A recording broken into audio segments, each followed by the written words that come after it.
예, 그러면 일단은 조리막 바로 일단 시작을 하도록 하겠습니다. 자, 페이지 10쪽을 보시겠습니다. 저 산림 일반이라 해가지고, 자, 산림 일반, 산림이 어떤 것인지에 대한 정의가 나오겠죠. 예, 한번 보도록 하겠습니다. 일단 산림의 정의는 뭐 최근 나무가 모여서 서 있는 곳, 그냥 이게 뭐 서 있는 곳이라고 되어 있는데, 제가 이런 식으로 이렇게 문장이 좀 길더라도 이걸 좀 요약해서 간단하게 이해하실 수 있도록 그런 식으로 좀 내용을 다시 구성해서 말씀을 드리도록 하겠습니다. 자, 일단 정독을 먼저 해보도록 하겠습니다.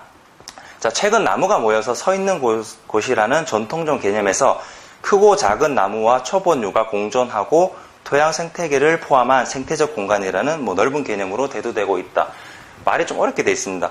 자, 그런 식으로 생각하실 필요 없고, 산림은 그냥 저희가 보고 있는 나무가 밀집되어 있는 지역을 그냥 산림으로 이런 식으로 생각을 하셔도 돼요. 근데 뭐 크게 문제로, 기출 관련돼서 문제로는 나올 만한 내용은 아니기 때문에 그런 식으로 정의만 이해하고 넘어가시면 되겠습니다. 자, 밑에 보시겠습니다. 아래쪽 보시면요.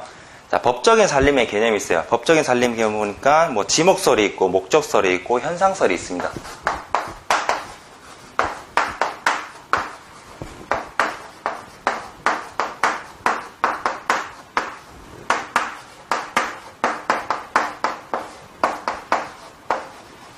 그렇게 자주 나오는 개념은 아니지만요. 이게 만약에 문제로 낸다 하면은 뭐 법적인 개념이 아닌 것은 해가지고 갑자기 뜬금없이 이렇게 하나를 내놓고 뭐 고르라고 할 수도 있는데, 자, 지목설을 먼저 보면요. 정보기관에서 보존하고 있는 토지 대장에 지목되어 있는 그런 산림으로 규정을 하고 있다라고 정의가 돼 있어요. 아, 그러면은 정부 토지 대장에 뭔가 이런 식으로 어떻게 산림이라고 규정이 돼 있는, 지목이 돼 있는 부분에 대해서 뭐 산림이라고 규정을 하는구나. 그런 거를 지목설이라고 하고요. 자, 목적설을 보겠습니다. 목적설. 그냥 말만 딱 보셨을 때, 아, 이게 어떤 목적을 가지고 있는 건가? 라고 생각하실 수 있겠죠. 자, 토지가 산림으로 경영될 목적으로 존재하는 것이라면, 아, 그러면 이 토지가 있어요. 뭐 이렇게 뭐 고도가 높은 언덕이 있어요. 근데 이게 산림으로 하겠다라고 정의가 된 경우면은, 아, 이거를 산림으로 규정을 하는구나. 그런 거를 보고 목적설이라 하겠고요. 자, 현상설이 있습니다. 현 상황에 대한 그런 설명인가? 라고 일단 인식하실 수 있겠는데요. 자, 현재 인목이 서 있는 곳을 정의하는 것이라고 되어 있습니다. 자, 우리가 항상 받아들이고 긍정하고 있는 것. 그러니까 내가 봤을 때 이거는 산림이다. 라고 있는 그대로 받아들이는 그런 걸 말하는 거예요. 그래서 그냥 한마디로 하면은 수목이 집단적으로 생육하고 있는 토지를 이제 산림으로 규정한다. 그런 걸 보고 현상설이라고 하겠습니다. 지금 뭐 초반에는 그렇게 어려운 게 없네요. 그리고 밑에 보시면은 이제 산림 자원의 조성 및 관리에 관한 법률의 정의가 있는데요. 최근에는 가끔씩 그 법률에 대해서, 그러니까 저희가 근데 법률에서 막 매당 몇 조에서 어렵게 들어가는 게 아니라 저희가 충분히 이 법률에서 모르더라도 이거 읽었을 때 그 인지할 수 있는 그런 간단한 내용으로 나와요. 저거는 뭐 산림이다. 여기는 도시이다. 산림과 도시의 경계는 뭐 어떤 식으로 되어 있다. 이런 식으로 저희가 좀 이해할 수 있도록 좀 쉽게 나오는 편이기 때문에, 그럼 그 밑에 잠깐만 한번 보도록 하겠습니다. 그 중간 내용 넘어가서 1번 보시면요. 자, 집단적으로 생육하고 있는 인목, 죽과 그 토지. 그러니까 집단적으로 있어요. 근데 이 나무가 크고 있거나, 아니면 죽이라면 이제 대나무 죽자 말하겠죠. 그 대나무 숲이 있다든지, 그런 토지를 보고 산림이라고 뭐 한다. 이런 식으로 저희가 충분히 이해할 수 있는 내용에 대해서만 나오고 있기 때문에, 그렇게 걱정은 안 하셔도 될 것 같습니다. 네, 그럼 다음 장, 그 페이지 11쪽에서 이제 오른쪽 보시면요. 자, FAO의 정의라고 되어 있어요. FAO, 통계 등에서는, FAO가 그럼 어떤 기관이라고 알 수 있겠는데, FAO는 그 국제연합 그 식량농업기구라고 있습니다. 이제 거기가 UN 기구로 되어 있거든요. UN인데 아마 제가 알기로는 45년도쯤에 설립이 됐어요. 그 UN 기구에서는 산림이나 농업이나 그쪽 관련된 통계를 낸다든지 조사를 하는 그런 기관으로 되어 있습니다. 네, 일단 간단하게 그렇게 말씀을 드리고요. 자, 보겠습니다. FAO 통계 등에서는, 자, 폐쇄림, 소림을 합하여 산림이라고 칠한다. 폐쇄림이면은 뭔가 뭐 닫혀있다는 느낌이죠. 뭐 소림이면은 뭐 작은 산림인가? 뭐 이런 식으로 근데 한자를 보셨을 때는, 요게 소림은 좀 열려있는 뭐 나무를 말하는 건가? 이런 식으로 일단 이해를 하시면 되겠는데, 자, 보겠습니다. 자, 폐쇄림은 수간 밀도가 지표의 20% 이상으로,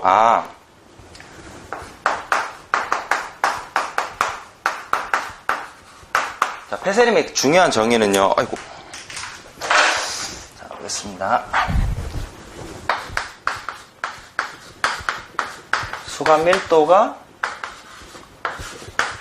20% 이상으로 침려수의 경우는 목재 생산이 가능하고, 이제 침려수 같은 경우는 저희가 보통 이제 곧고 수관이 어느 정도 좋기 때문에 이제 가구 용재라든지 목재 이용이 가능하겠죠. 그리고 수고가 7m 이상인 임지로서, 수고가 7m 이상이구나. 그러니까 어느 정도 밀도 있고 높이가 있는, 그러니까 어떻게 보면 임목 제적이 어느 정도 있는 그런 걸 보고 이제 폐쇄림이라고 하는구나라고 돼 있고, 자, 밑에 보시면 이제 초본층이 형성되지 않는 임지예요. 그러면 저희가 생각했으면 이게 읽으시면서 암기하는 것도 좋지만 어떤 식으로 문제가 나올 수 있는 데서 생각하시는 것도 좋은 방법인 것 같아요. 예를 들면은 폐쇄림의 정의에서 뭐 맞지 않은 것을 냈을 때 수간 밀도가 지표의 뭐 20% 이상 인데 원래는 뭐 10%가 넘는다든지 아니면 10% 이하라든지 뭐 이런 식으로 좀 다르게 낼 수도 있겠고요.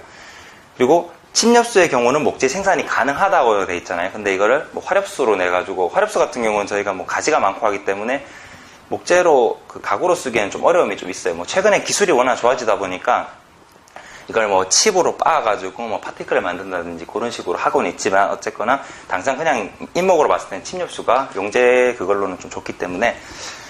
그리고 수고가 7m 이상인 임지로 구분되어 있었는데, 뭐 정의가 뭐 수고가 뭐 7m 이하라든지 아니면 뭐 6m 이하 이런 식으로 저희가 알고 있는 사실과 좀 다르게 내서 좀 문제를 낼 수도 있겠고요.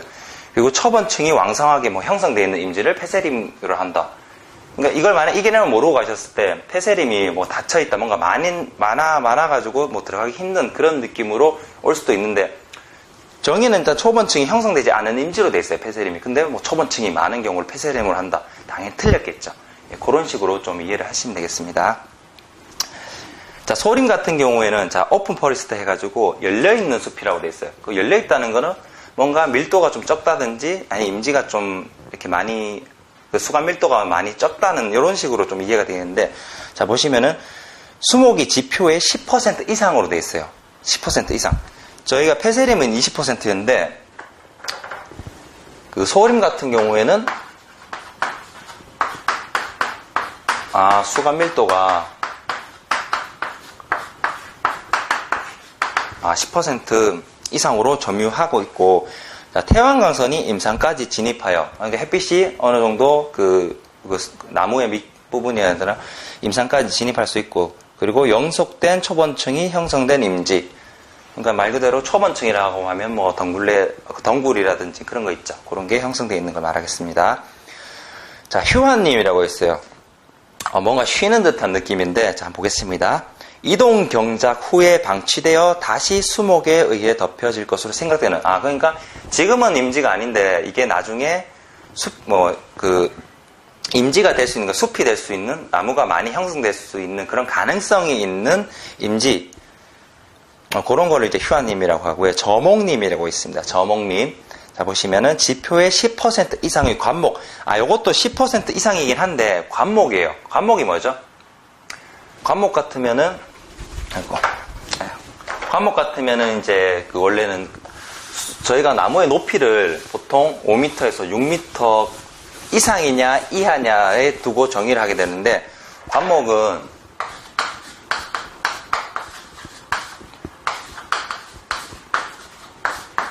5에서 6m 이하, 그러니까 작은 나무로 보시면 돼요. 물론 5m에서 사람 키보다 높긴 하지만 저희가 봤을 때는 이제 산림에서 봤을 때는 나무가 막 10m 이상의 엄청 큰 나무도 있지만 5m 정도로는 뭐 작은 나무로 본다, 이런 식으로 생각하시면 되겠습니다. 그리고 보시면 이제 덮여 있고, 자, 수목의 높이는 성목이 되어서 이제 다 자라서도 7m 정도밖에 안 되는 임지, 뭐 이런 거를 저목림, 한자로 보셔도 낮을 젖자 돼 있죠. 그러니까 말 그대로 낮은 나무가 모여 있는 숲이라고 생각을 하시면 되겠습니다.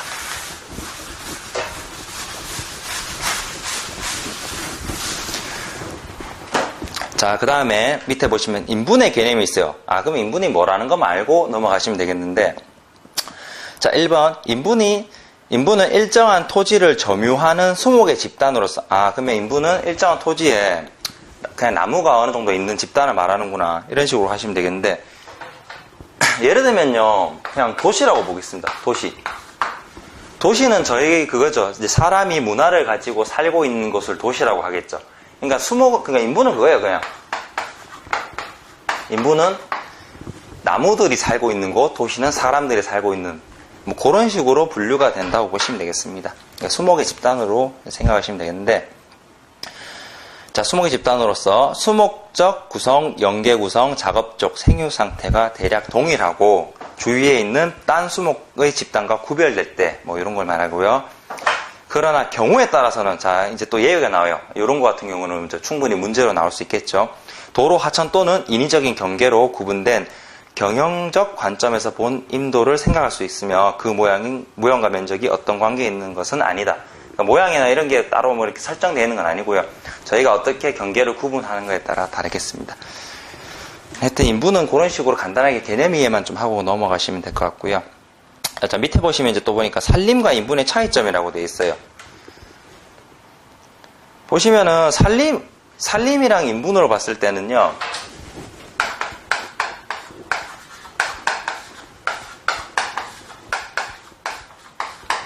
개념적으로 봤을 때는 산림이 좀 더 큰 개념이라고 보시면 돼요. 보시면은 그 산림은 나무가 모여서 있는 곳, 그러니까 어떻게 보면 인분이랑 비슷해요. 인분도 수목의 집단이니까요. 근데 내용적 한계에는 제약이 적어요. 그러니까 그 말은 여기 보시면 제일 좋은 예가 수종적, 면적적, 밀도적, 수령적이라는 요런에 대한 제한성이 거의 없어요. 근데 인분일 경우에는 수령상, 수종상, 밀도상으로 혹은 환경인자로 보아 동질성을 띠고 있고 작업 단위로 이루어지는 것 해가지고, 그러면은 인부는 어느 정도 제한이 있어요. 뭐 수령적, 밀도적 그런 제한이 있는, 그러니까 제약이 있는 곳이고 산림은 그 제약이 좀 적어요. 어떻게 보면 그래서 산림이 좀 더 큰 개념으로 보시면 되겠습니다. 제 생각에는 요런 개념이 있다는 것만 좀 이해를 하시고 넘어가시면 될 것 같아요. 요게 그렇게까지 따지고 보면 저희가 이제 기출 문제를 풀어야 되는 입장이니까 문제에서는 그렇게 자주 나오는 개념은 아니겠습니다. 그 다음에 다음 장 넘어가겠습니다. 12쪽에 보시면, 자, 인분의 종류라고 있어요. 종류? 인분이 그냥 수목의 집단이었는데 요것도 어떤 식으로 또 종류가 나누어지는구나. 이제 그런 게 있습니다. 자, 종류를 보시겠습니다. 자, 수령에 의한 구별과 수종에 의한 구별, 밀도에 의한 구별이 있어요. 수령은 말 그대로 나무의 나이겠죠. 자, 한번 읽어보겠습니다. 인분을 구성하는 수목의 연령이 비슷하며 이것을 동령인분이라 한다. 동령인분, 같은 나이의 인분을 말하죠. 같은 동령, 나이가 같다. 그리고 인공조림지에서는 15년 이상 차이가 있으면 이것을 일형인분으로 취급하는데, 인공조림지라는 거는 말 그대로 사람이 심은 걸 말해요. 사람이 심어놨는데 이게 15년 이상 정도 차이가 나면은 일형인분, 그러니까 다른 나이로 보겠고요. 자연님에서는, 그러니까 어떻게 보면 자연님은 천연님의 개념으로 보시면 되겠는데, 요거는 25년이나 그 이상 차이가 있어도 동령인분으로 취급한다. 이런 식으로 되어 있습니다. 근데 요거에 사소한 거긴 한데, 만약에 인분의 종류 해가지고 문제로 나왔을 때 보시면은, 자, 자연님에서 25년 이상 차이 나면은 무조건 1형인분으로 취급을 한다. 그럼 저희가 그냥 이 내용을 모르는 경우에 상식적으로 생각했을 때 10년이든 20년이든 간에 20년 이상 차이 나네? 그러면은 나이 차이가 많이 나니까 당연히 1형인분이라고 생각할 수 있어요. 그래서 무조건 1형인분 취급한다. 맞겠는데? 이런 식으로 이해할 수 있는데, 산림은 그렇지가 않습니다. 25년이나 그 이상 차이가 있어도 동령인분으로 취급할 수도 있다라는 개념을 알고 가셔야 됩니다. 자, 밑에 보시면 이제 수종에 의한 구별이 있어요. 수종. 이게 어떤 다른 종을 말하는 건데, 인분 구성 수종이 하나로 취급될 때는 이것을 단순인분, 그러니까 소나무만 있다, 아니면은 전나무만 있다, 이런 식으로 한 수종으로 있을 경우에는 단순인분이라고 보통 취급을 하고요. 2개 이상일 경우에는 혼효인분, 혼혈임이라고도 하죠. 그러니까 여기에 보면은 낙엽송도 있고, 소나무도 있고, 전나무도 있고, 가무비도 있고, 이런 식으로 여러 가지로 구성된 경우에는 혼효인분이라고 한다. 밀도에 의한 구분이 있어요. 밀도. 자, 보겠습니다. 인분의 밀도는 주로 수관의 접촉도에 나타내며, 수관에 어느 정도 접촉되는지를 나타내며, 평면적으로는 하늘을 덮고 있는 유를 나타낸다. 그러니까 저희가 산에 들어갔을 때 딱 하늘을 봤어요. 근데 나무가 어느 정도 가리고 있는지, 그거를 이제 본다는 뜻입니다. 아래쪽 보시면 표로 이런 식으로 분류가 되어 있어요. 뭐 극밀, 밀, 중용, 소, 극소. 그러니까 내가 봤을 때 하늘이 10칸으로 되어 있어요. 근데 7.5칸 정도 가린다? 그럼 뭐 밀로 보시고, 그다음 소 같은 경우에는 임지의 50% 이하가 임관으로 점유되어 있고, 뭐 그 투영이 고립적일 아닐 때, 그러니까 10칸이 있는데 5칸 밑으로 있다. 그 정도일 때는 뭐 소로 본다든지 그런 분류로 보시면 되겠습니다. 그럼 밑에 보시면 이제 산림대라고 있어요. 산림대. 산림대 정의를 먼저 보겠습니다. 자, 모든 수목은 자기의 특성에 맞는 환경 조건에서 완전한 생장과 번식이 이루어진다. 그러니까 저희가 지구로 봤을 때는요, 이제 가운데 부분을 저희가 보통 적도라고 하죠. 근데 저희가 이제 384에 나와 있죠. 38.5도 해가지고 저희가 이제 중간쯤에 있는데, 그러니까 각 구역별로 온도가 달라요. 지구는 다들 아시겠지만, 그래서 그런 거에 대해서 산림대도 다르게 조성되어 있겠죠. 적도 같은 경우에는 뭐 대표적인 나라가 뭐 저희가 이제 인도네시아나 캄보디아처럼 그런 지대를 보면은 잎이 그 나무가 엄청 높게 자라고 뭐 잎이 넓고 화렵술이 많다든지, 극지방 뭐 러시아 쪽이라든지 추운 지방을 갈수록 침엽수림이 많다든지, 뭐 잎이 좀 작고 이런 식으로 구성되어 있다든지 보면은 국가별로 기온별로 차이가 다 납니다. 이제 그런 거를 분류해 놓은 거를 산림대라고 보시면 돼요. 그래서 여기 또 이어서 보시면 기후대가 달라짐에 따라 자연 발생하는 수종과 임상의 차이가 현저하게 달라진다라고 개중이 되어 있습니다. 그리고 지구상의 기후 상태는 지형이나 해류에 따라서 약간 불규칙하고, 대체로 위도나 해발 고도에 따라 온도가 일정한 띠를 형성, 그리고 산림의 수종이 이에 따라 달라진다라고 되어 있는데, 제가 방금 기온에 따라서 달라진다 했죠. 이렇게 위도에 따라서, 위도가 다르면 기온이 다르니까요. 근데 요거 말고도 이제 고도에 따라서 달라질 수도 있어요. 산이 이렇게 있는 경우면 저희가 보통 높이 올라갈수록 어떻게 되죠? 온도가 떨어지죠. 온도가 떨어지면 당연히 여기가 좀 더 뭐 추우니까 침엽수림대가 될 수 있고, 밑에가 만약에 밑에는 30도예요. 뭐 위에 가니까 뭐 마이너스 5도까지 떨어져요. 이 정도 뭐 차이가 나면은 위아래 해가지고 완전 같은 지대라도 수종의 차이가 분명히 있을 수 있습니다. 그런 걸 의미한다고 보시면 돼요. 그래서 산림대의 구분은 어떻게 보면 기후, 뭐 강수량이라든지 온도라든지 그런 거에 많은 영향을 받기 때문에, 그래서 기후에 영향을 받는다. 산림대는 기후에 의해서 구분이 된다라고 생각을 하시면 되겠습니다. 자, 3번 보시면 산림대란 주로 연평균을 중심으로 수평적으로 지대를 각 지대별 산림 환경의 특성을 파악하고 지대별로 어떤 수종이 구성하고 있는가를 나타내는 산림의 분류 방법을 뜻한다.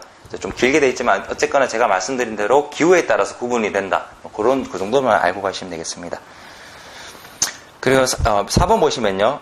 자, 14페이지 4번에 보시면 산림대를 결정하는 가장 중요한 자연 조건은 기후로 말씀드렸죠. 그리고 기온과 광수량이 1차적인 제한 요인이 된다.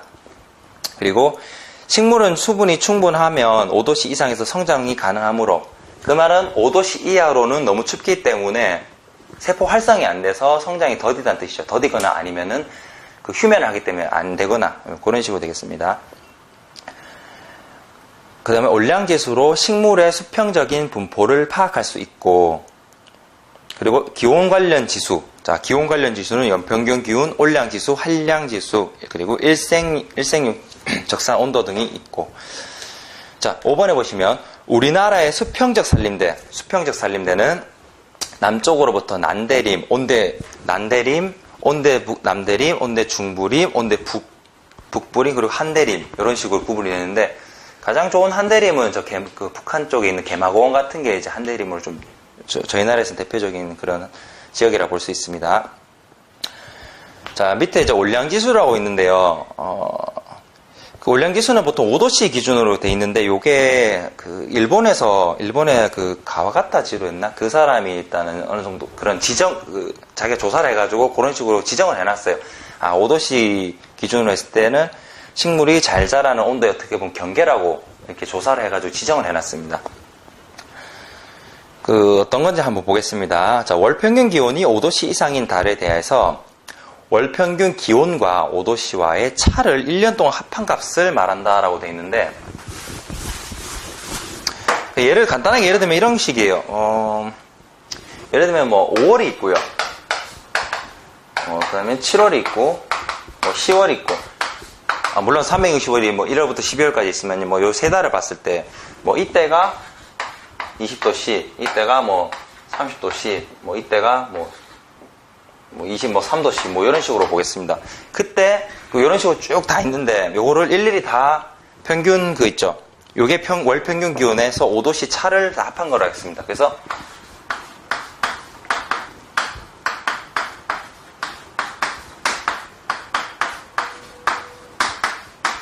요런 식으로 다른 달도 있으면 다른 달도 쭉 해가지고 합해보니까 값이 뭐 얼마가 나왔다. 예를 들면 지금 뭐 180이 나왔다 치겠습니다.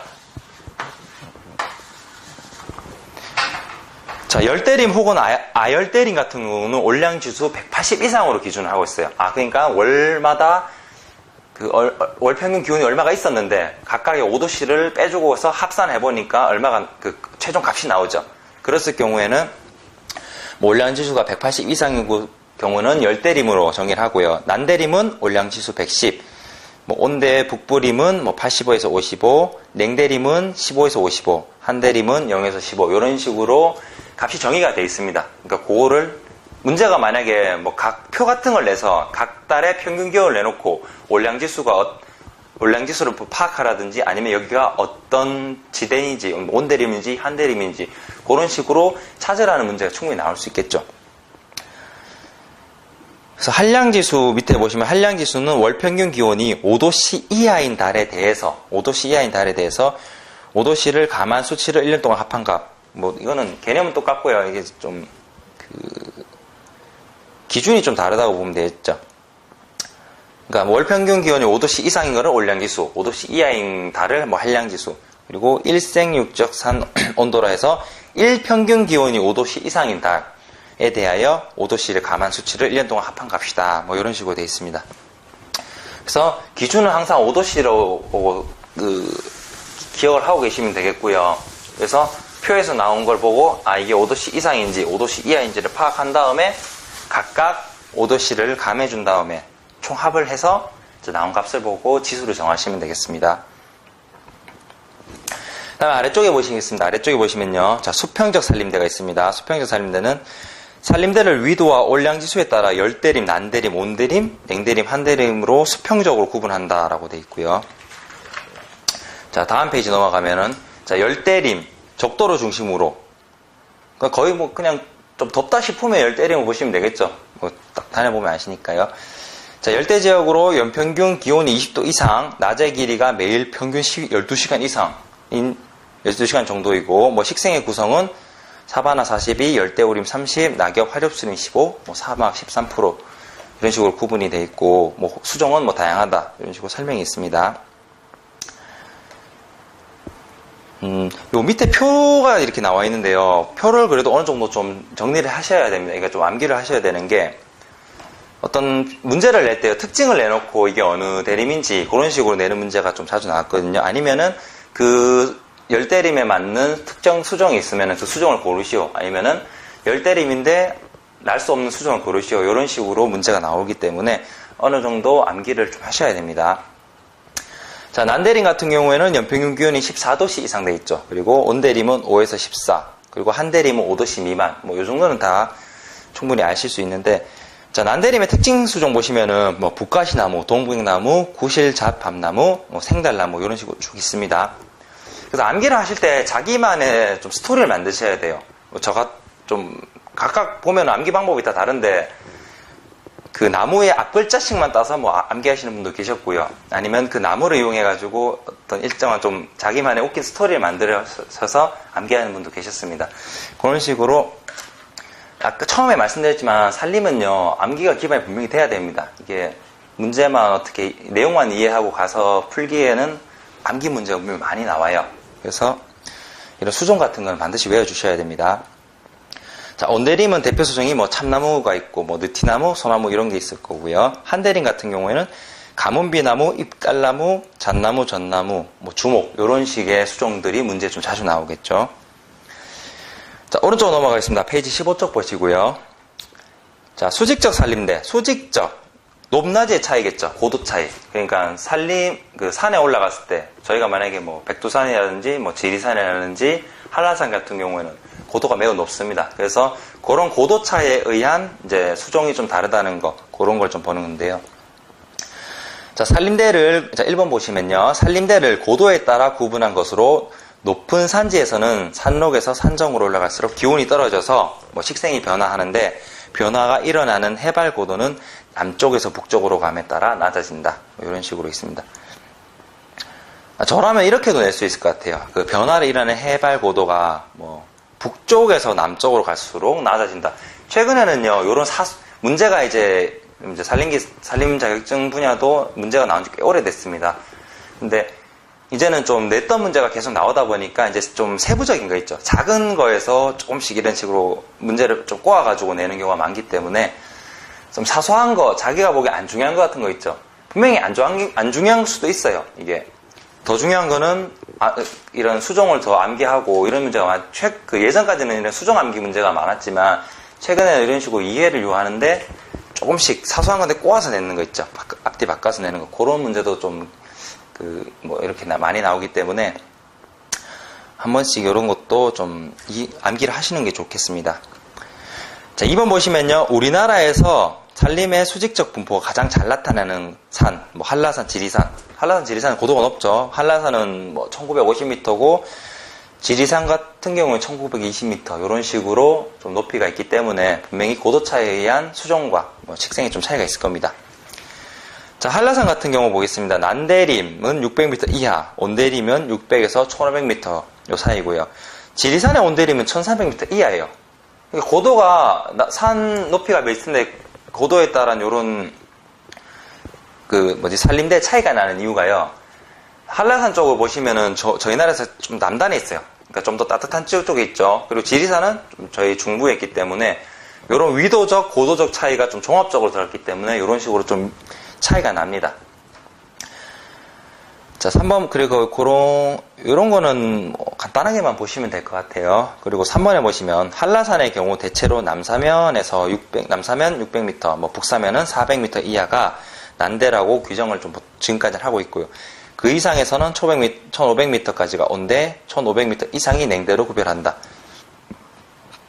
근데 최근에는 이제 이상기후 현상 때문에 요런 규정 사항이 그렇게 막 확 바뀌진 않지만은 이게 몇 년 후에는 충분히 바뀔 여지가 있어요. 그래서 문제로 좀 내기는 좀 애매하기 때문에 대신 이런 건 좀 낼 수 있습니다. 지리산의 경우 낙엽수는 고도에 따라 졸참나무, 떡갈나무는 500에서 600m 이하에 분포되어 있고요. 그리고 굴참나무 때는 500에서 1000m 이런 데 분포되어 있다. 그러니까 문제에서 지리산에는 신갈나무 때는 어느 고도쯤에 몇백 미터쯤에 분포되어 있는가 그런 식으로 충분히 낼 수가 있겠죠. 울릉도 나오네요. 울릉도 지금까지 그렇게 자주 나온 건 아니지만 울릉도의 경우 해발 600m 경계로 식물 분포가 현저히 차이가 나타나는데, 자, 600m 경계로 이상 이후로 봤을 때 이런 수종들이 존재를 하고 있다라고 있습니다. 600m, 그러니까 울릉도 600m 이상에서 나타날 수 있는 대표적인 수종이 아닌 것은 해놓고 분명히 차이가 있을 거예요. 그럼 그 차이가 나는 수종 한 가지를 틀린 걸로 내놓고 문제를 낼 수도 있겠죠. 그렇기 때문에 반드시 어느 정도 수종 암기를 하셔야 된다고 말씀드렸습니다. 암기가 안 되면 풀 수가 없어요, 문제는. 그리고 6번에 보시겠습니다. 자, 아래쪽 내용 연결해서, 자, 아고산대라고 있습니다. 저산대와 고산대 사이에 해발 1500에서 2500 정도의 위치하고 있는 기후대고, 이를 아한대 기후대로 해당한다. 상록 침엽수림대로 솔송나무, 솔송나무, 가문비나무, 낙엽솜, 분비나무 등이 많이 분포되어 있고, 우리나라의 한라산, 지리산, 설악산 이런 나무 등에는 고산, 아고산대가 매우 작은 면적에 희귀하게 분포되어 있다. 요거는 이런 식으로 이제 읽고 넘어가시면 되겠고요.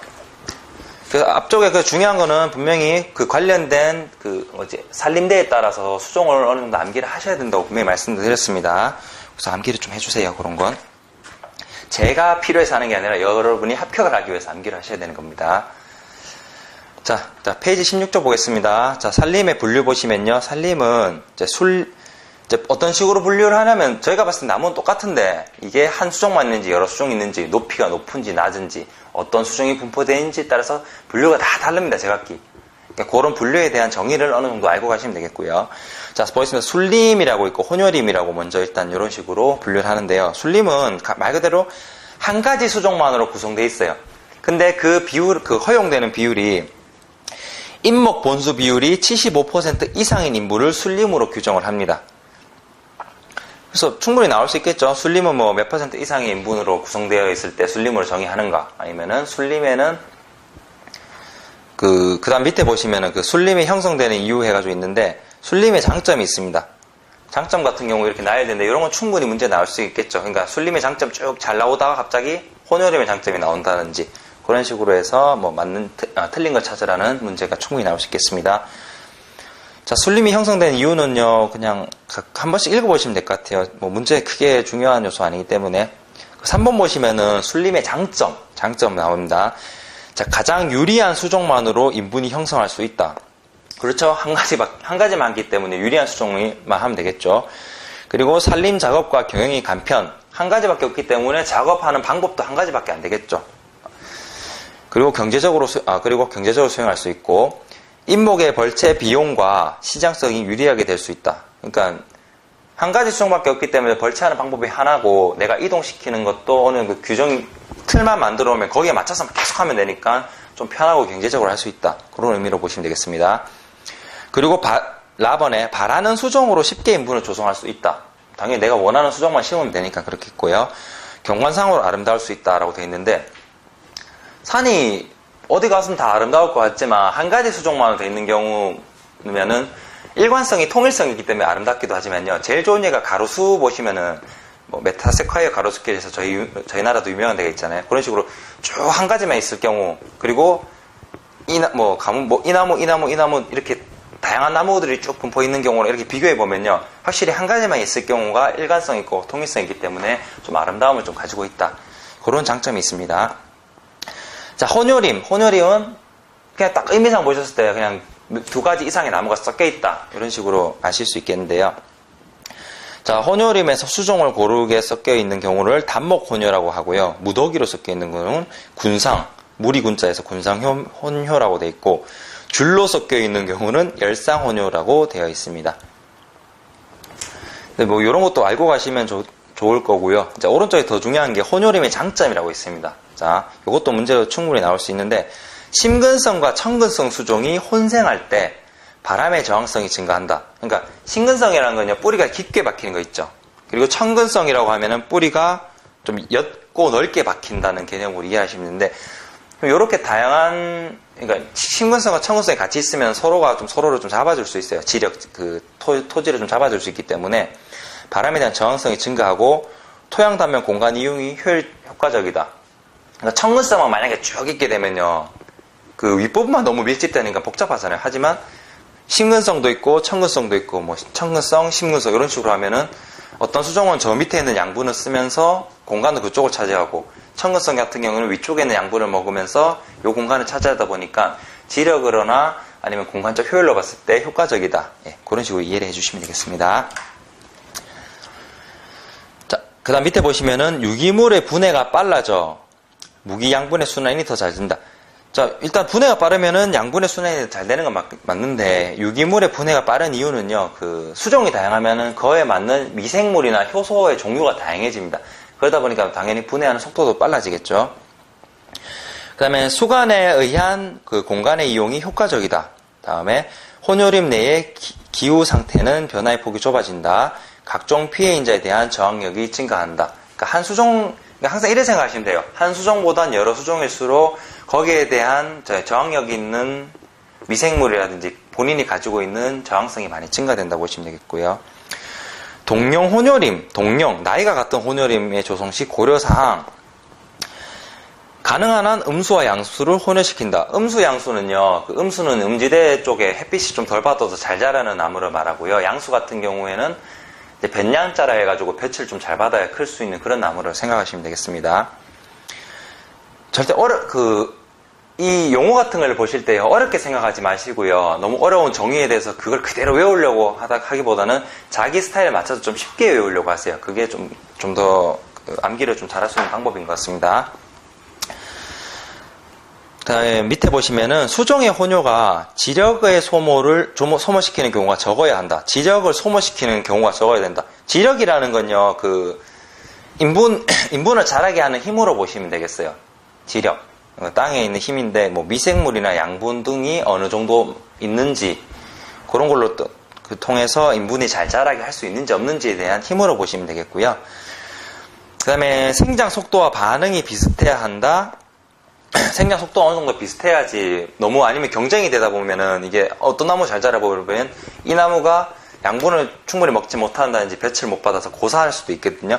그래서 잘 자라게 하기 위해서는 어느 정도 그런 성장 속도라든지 아니면 반응이 비슷해야겠고요. 자, 라번에 보시면 내음성이 비슷할 경우 생장이 느린 수종을 먼저 심는다라고 되어 있고요. 그다음 비슷한 윤벌기 내에 성숙하는 것이 바람직하다. 그리고 단목 혼요는 기술적 경제적으로 어려우므로 열상 또는 군상 혼요가 바람직하다. 단목 혼요가 어려운 걸 그냥 이렇게 생각하셔도 될 것 같아요. 단목 혼요가 왜 어렵지 생각하시는 게, 심을 때 이 나무 심고 저 나무 심고 이 나무 심고 저 나무 심고 하려면은 나무를 전체적으로 다 들고 다녀야 되잖아요. 그런 것보다는 보시면은 군상 혼요나 열상 같은 경우는 한 줄로 쭉 심거나 무리를 지어서 뭉탱이로 팍팍 심거나 이런 게 좀 더 들고 다니기 수월하기 때문에 그렇습니다. 4번에 보시면 간벌 작업을 통해서 혼요의 비율을 바람직한 상태로 조정한다. 그러니까 내가 봤을 때는 이게 좀 못 자랐어요. 그러니까 다른 나무가 자라는데 방해가 될 것 같아요. 그런 식일 때 간벌을 해서, 아니면 너무 한 수종이 너무 많이 있다, 분포가 많이 돼 있다, 그럴 때 잘라가지고 혼요의 비율을 바람직하게 하고 임상을 좋게 한다. 이런 식으로 이해를 해주시면 되겠습니다. 그 다음에 동령님과 이령님이 있는데요. 동령님 같으면은 그냥 나이가 같은 나무라고 보시면 되는데, 수령의 범위가 평균 임령이 20% 이내인 것을 동령님으로 볼 수 있다. 이런 식으로 이해를 하시면 되겠습니다. 그러니까 문제를 낸다 하면요, 진짜 사소한 문제를 냈대요. 몇 퍼센트 이내일 때 임령이 몇 퍼센트 이내일 때 동령님으로 취급을 할 수 있는가? 10%, 20%, 30%, 40% 이런 식으로 냈을 때 20% 이내일 때 동령님으로 볼 수 있다. 이런 식으로 보면 되겠고요.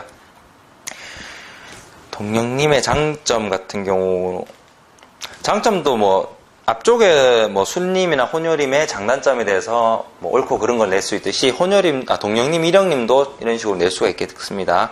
간단하게만 읽고 한번 넘어가 볼게요. 자, 동령님의 장점에 보면은 조림 및 육림 작업, 축척, 조사, 수확 등이 이령님에 비해 간편하다. 그리고 일반적으로 단위 면적당 많은 목재를 생산할 수 있다. 같은 나무끼리 심어놨으니까요. 그리고 생산되는 원목의 질이 우량하여 규격이 고르다. 이런 식으로 되어 있습니다. 자, 또 한 페이지 넘어가서요, 이령님 보겠습니다. 이령님 같은 경우에는요, 말 그대로 그냥 나이가 다양한 계층의 나무라고 보시면 되겠어요. 자, 1번은 그런 식으로 넘어가시면 되겠고, 중간에 보시면은요, 분포해가지고 표가 있는데, 표로 보시면은 동령님은요, 이런 식으로 이게 본수랑 그리고 흉고직경이 있습니다.